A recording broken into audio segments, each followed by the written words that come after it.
Hi, I'm Bryce Rampton, seed agronomist for Syngenta here in Western Canada. I'm out here standing in a strip of S001-D8X, one of the brand new varieties for the NK portfolio here in Western Canada in 2021. So D8X is a 001 relative maturity 2300 CHU variety. So if you're familiar with a variety like 009-M2s, this would be roughly 2 days later, which we've been seeing so far this year as plants are starting to mature. So I think the first thing you really notice about D8X when you walk into the field is just its plant architecture. So while it is a narrow leaf variety like we've seen with M2s and some other varieties within our portfolio, it's a very upright and narrow plant.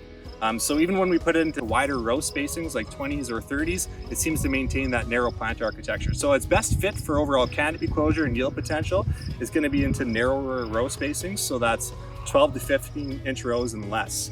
So I think even though it's a little bit of a narrower plant, it's still quite tall. So it is slightly taller than 009-M2s, maintains a really good height under stress.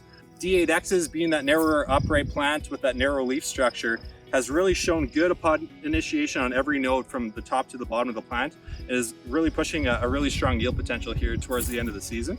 Along with allowing a little bit more light into the canopy, I think it's really helped when we've had a little bit more growth and a little bit more rain with overall white mold tolerance as well. So it's allowing a little bit more airflow through the canopy, especially in rotations with canola and other crops that are sensitive to white mold as well.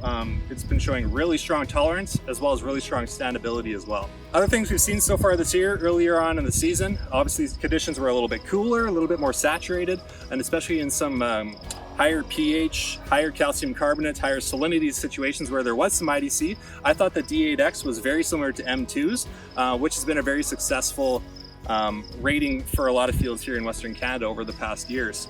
So I think the real story for me with D8X is its overall yield potential. In our small plot testing the past couple years, it's shown a significant yield advantage versus not only some of our products, but other products within the industry as well.